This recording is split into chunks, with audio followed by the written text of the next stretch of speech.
ನಿತ್ಯ ಕೋಟ್ಯಾಂತರ ಮಂದಿ ಪ್ರಯಾಣಿಕರು ಸಂಚರಿಸುವ ಭಾರತೀಯ ರೈಲಿನಲ್ಲಿ ದುರಂತ ಸಂಭವಿಸಿದ್ದು, ರೈಲಿನಿಂದ ಮಗುವೊಂದು ತಾಯಿ ಕೈಯಿಂದ ಜಾರಿ ಹೊರಗೆ ಬಿದ್ದಿದೆ.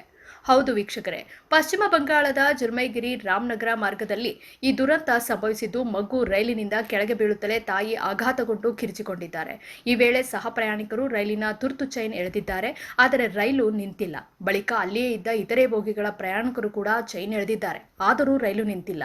ಬೋಗಿಯಲ್ಲಿದ್ದ ಇತರ ಪ್ರಯಾಣಿಕರು ಕೂಡ ಸತತವಾಗಿ ಚೈನ್ ಎಳೆದರೂ ರೈಲು ನಿಲುಗಡೆಯಾಗಿಲ್ಲ. ತುರ್ತು ಸಂದರ್ಭದಲ್ಲಿ ರೈಲನ್ನು ನಿಲ್ಲಿಸಲು ಬಳಸುವ ಚೈನ್ ಎಳೆದರೂ ರೈಲು ಸುಮಾರು 10 ರಿಂದ 15 ಕಿಲೋಮೀಟರ್ ವರೆಗೆ ಚಲಿಸುತ್ತಲೇ ಇತ್ತು ಎಂದು ವರದಿಯಾಗಿದೆ.